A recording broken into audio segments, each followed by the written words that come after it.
On this week's episode of Facts of Fishing, our hero is forced to deal with the wind, which, to be honest, really is nothing new. According to our crew, they have to put up with Dave's wind all the time. Come on, fish. The wind is blasting, and the bass are busting. Another one. Oh, dusted it. It's a big one, too. Another big one. They're stacked, and they're just gorfing on those little tiny bait fish, man. This is crazy. Gotcha. Look at that dude right there. If that's not matching the hatch, I don't know what is.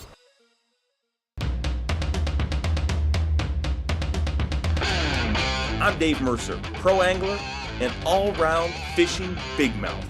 Today, I've got one day on one body of water, and I am surrounded by cameras. Unfortunately for me, but fortunately for you, they're going to show you everything that happens, and I mean everything.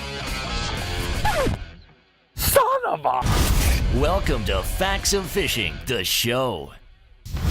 Brought to you by Bass Pro Shops. Your adventure starts here. Shimano, technology you can feel. Yamaha, conquer water. Live Target Lures. Jackal, eat, sleep, Jackal. And Rigid Industries LED lighting. Torture tested, angler approved. Without further ado, here he is. I can't say this. Just read the script. The world's greatest angler, Dave Mercer.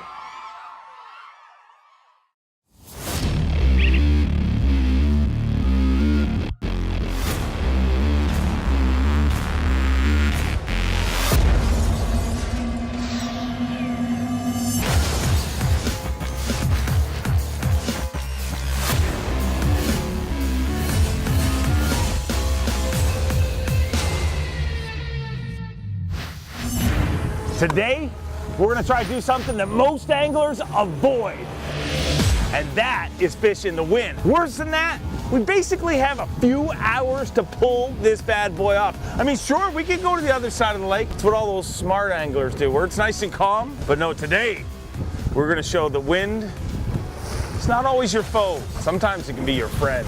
I mean, hey, wind's beautiful. You kick back, relax, and let your hat blow in the wind. I mean, sure, the wind can be nasty at times and it's gonna cause havoc on boat control, but the thing to remember is the wind also does a lot under the water. It stirs things up and it pushes a lot into that area and oftentimes makes the fish munch.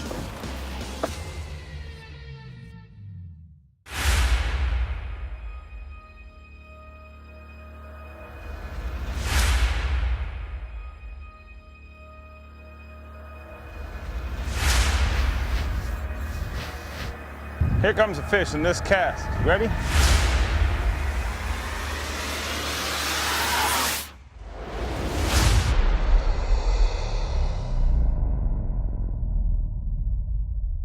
I was wrong.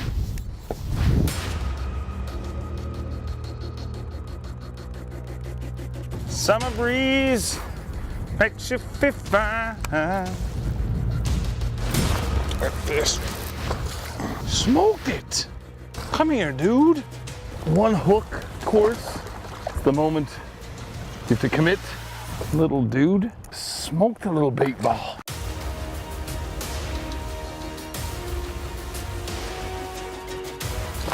Fish, come here. Good one, too. Come here. Come here, dude. Oh. It's a good one there, too. They're eating the Clankenstein. Look how he ate that bait. You think he wanted it? Gonzo. Get out of here. Look, I'm just sauntering away. There we go. Ate it. Easy. Don't act so big. Come on in. Got him. Little dude. Get out of here. Oh, dusted it. Come here, dude. Take you for a walk. Here's a trick for you. You got a fish like this, it's got one hook in it. Let the fish be your friend. Just work it at the side of the boat, move it side to side, and a lot of times that second hook will catch him. That's an old tournament trick. Come here. Easy.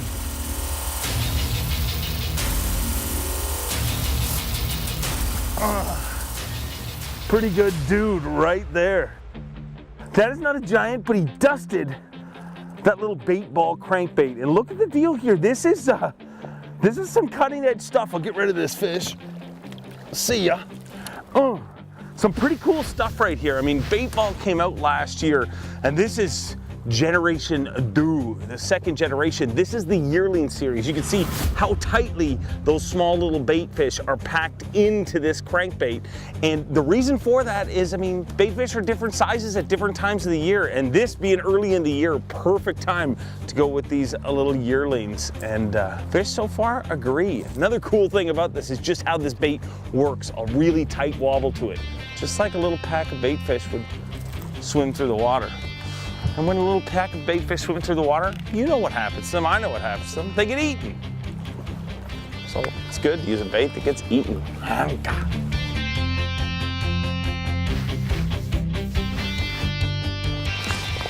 Fish, big one too, giant fish. Good one. Easy, dude. It's a big fish, dude. Way up north, like we are right here, they did not get this big bed off. Let me get down here and get him.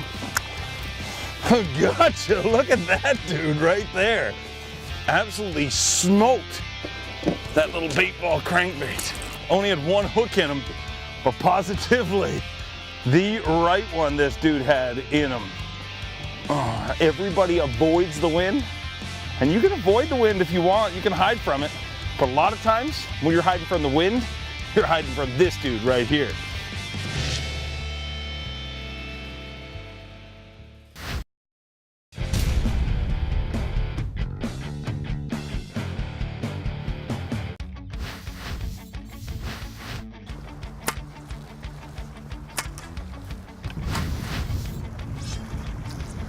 I'll tell you one thing, if you're throwing a crankbait around structure and you're never getting hung up, you are not throwing it close enough to that structure. You're gonna get hung up some of the time, but as long as you don't jam that hook home from the get-go, you will be able to get most snags out. Gotcha. Be afraid of snags, because, my friend, snags is where the fish live. Fish live in Snagsville. Smoked it. Big one too, another big one. Nah, it's not as big as I thought he was. Get up in here. The bait ball yearling.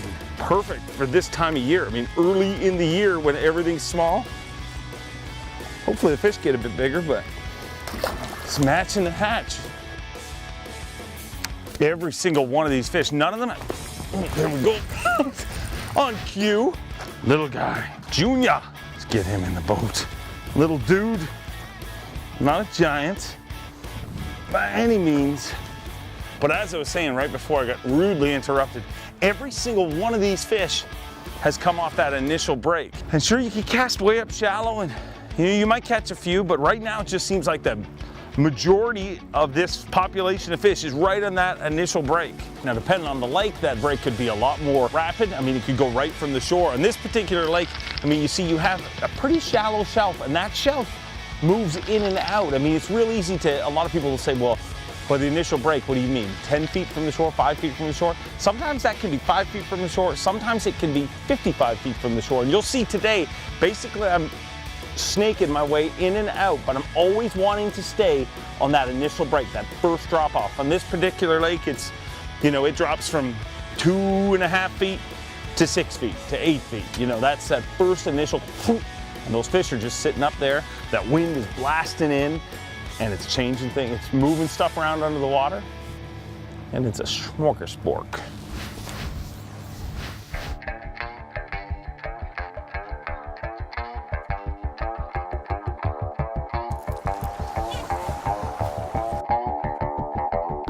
One of the biggest keys when you're throwing any kind of crankbait around any sort of structure is check your line, and check your line again.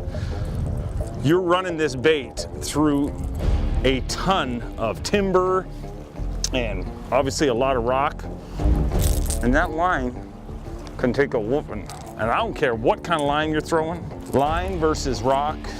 Rock wins every single time. So just check your line and you be ready.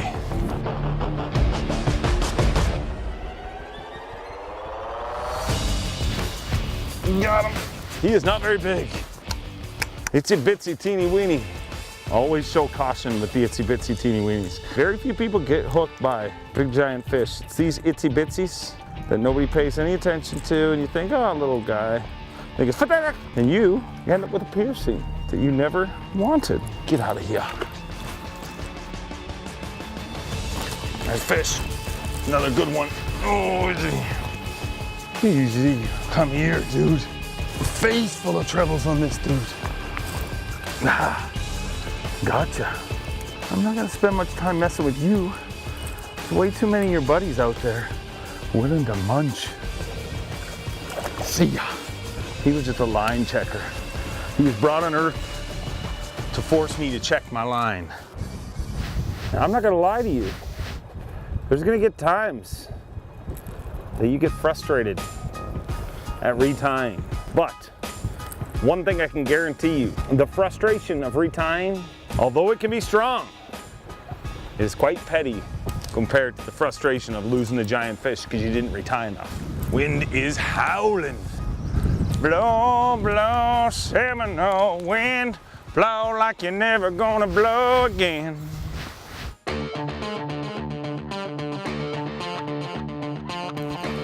One of the whole deals too when you're fishing a crankbait is you gotta fish it, not just crank it. And what I mean by that is the whole time I'm reeling that bait back to the boat, I'm feeling the bottom. This particular crankbait, I mean, it floats. So the thing to remember is if I hit something, an obstruction I can't get around, I'll just stop reeling, let that bait float away from that obstruction, and then crank it back through. And that's what I mean by fishing your crankbait and just cranking it. I mean, it is really easy, especially if you have the attention span of a gerbil like I do. It's really easy just to fire that bait out there and just keep cranking away. You're probably gonna get some snags, but you gotta fish your bait through that structure. And a crankbait, a lot more weedless than a lot of people will think if you fish it. If you just crank it, not so weedless. But if you fish it, it's a lot more weedless. And if you get near the structure, you're gonna catch some fish on it. It's a little guy. Get in the boat. Junior.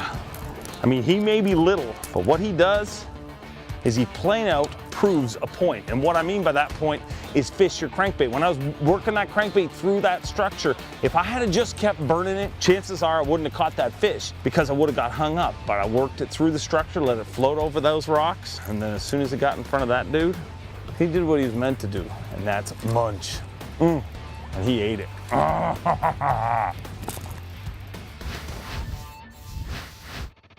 There we go. Ate it that time, didn't you? Come here, dude. Oh, another big one. Oh, wow, wow, wow. This is a good fish. And as usual, one lousy little hook. And the key with this deal is just relax. Remain calm, as I'm so good at. You are net worthy, aren't you? Oh. Especially when you jump the net. There you go. I gotcha. That right there is a pretty decent fish. Him unhooked. Oh. I don't care where you fish for smallmouth bass. That dude right there, that is a pretty decent fish. And man, I love it when a plan comes together. I mean, every single fish on that initial break. I mean, you get out here, you got a few hours to fish. Whew. And generally, the fish throw you the fin. But today, these fish are playing nice, and I like it.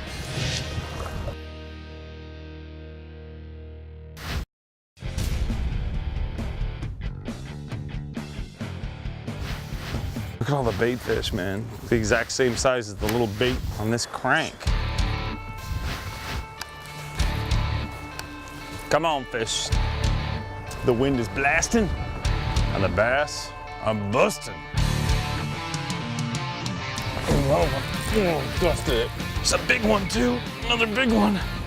They're stacked and they're just gorfing on those little tiny bait fish, man. This is crazy. This is absolutely crazy. And look where that bait is. Absolutely disappeared down his yap. Oh, get in here. Get in the boat. Look at this thing. Look how that dude ate that bait. Absolutely disappeared down his yap. What an awesome fish. And the cool part is, we have found an absolute whack of them. So when you find a whack of fish, it is my professional opinion, you should just keep on catching them. Another one. Ate it right off the point. Come here, Junior. Get him. Easy. Don't make a mess of my boat. I mean, sure, we only got a few hours, but you don't need long when they decide it's munch time. Eat it. Oh, he ate it. He ate it. A pack of these fish following this dude right here. Come here, dude. You know, the best instinct, if you could teach a fish an instinct, teach them competition. See ya.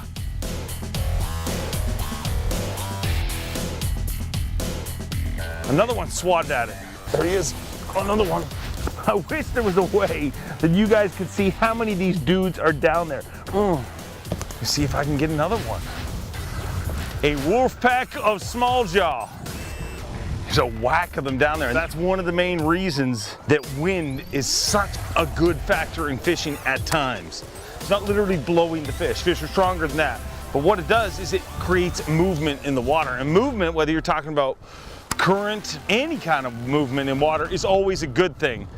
Stirs up the bottom and gets those little tiny bait fish feeding on tiny little amounts of plankton. And when the bait fish are feeding, big fish start eating too. And that's exactly what is happening here this evening.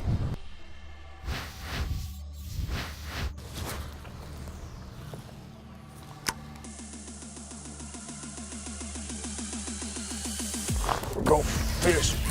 Oh, good one too. If he would stay in the water. Come here, dude. It's a good fish. Gotcha. Look at this, look at this. Look at this. Look how cool this is. Hopefully I can get this out of here. Where's my plier? Doing this just for you guys. Look at this right there. He's got a yap full of tiny little bait fish. I want to show you something really, really cool. But first, let's get this dude back in the water. There he goes. See ya.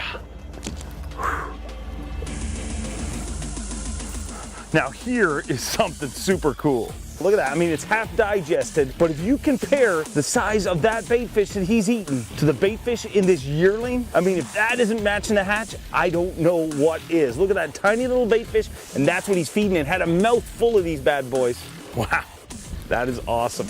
Bait fish are this size this time of year, your presentation should match exactly that.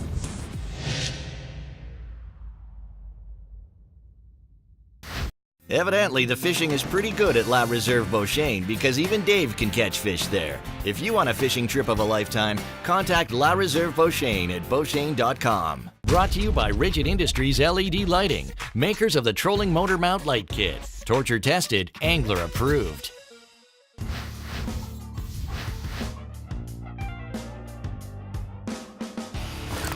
There's a fish. Come here, dude. Big fish. Oh, giant! Another thing to keep in mind when you're doing this kind of fishing, especially after you lose a big fish like that, and if you're really smart, you do this before you lose a big fish. No matter how sharp your hooks are going to be ramming into an incredible amount of rocks. So you don't just want to check your line, you check your hooks. Just give them a quick file, make sure there's no little burrs in them, and be ready when Biggie Smalls comes calling.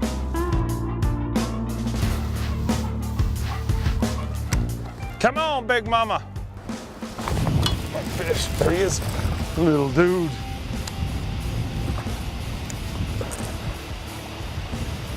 See ya. When you're fishing a crankbait in this kind of structure, I mean, I've been banging this bait off of rocks, off of wood all day long. A little trick you want to get into, and a habit you want to get into, is basically just making sure your bait is tuned properly. And the best way to do that is just simply drop at the side of the boat and run alongside of the boat. Make sure it's running straight. If it's kicking to the left or the right, it's really simple to tune, and I'll show you right now. I mean, this bait right now is running great, so I don't have a problem. But if it was kicking off to the left, I'd simply just take needle nose pliers and manipulate that lip ring right there. So if it's running to the left, you want to turn to the right. If it's running to the right, you want to turn to the left. Just straighten it out, make sure it's running smooth and straight. So every 20 minutes or so, just tune your bait at the side of the boat. They ate enough. They don't want to eat no more.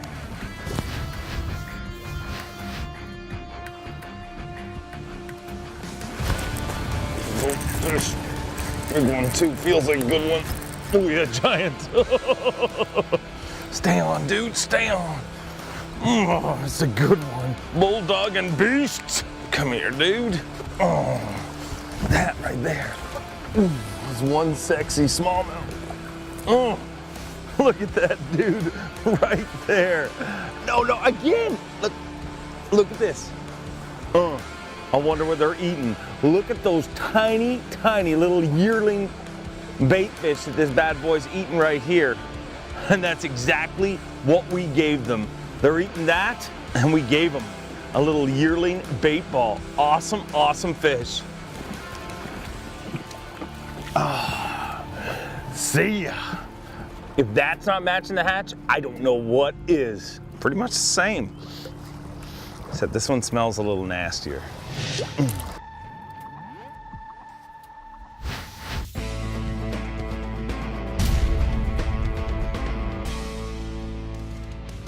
Dave only got to fish for 3 hours and 5 minutes. In that time, he made 372 casts, which equaled a fairly impressive 17 fish. And that's the score. Now it's time for the facts. Every single one of today's fish inhaled a live target yearling bait ball crankbait, fished on a 6'10" medium action Shimano X-Pride rod, paired with a super smooth Shimano Antares HG, spooled up with 15-pound fluorocarbon line. And that's the facts.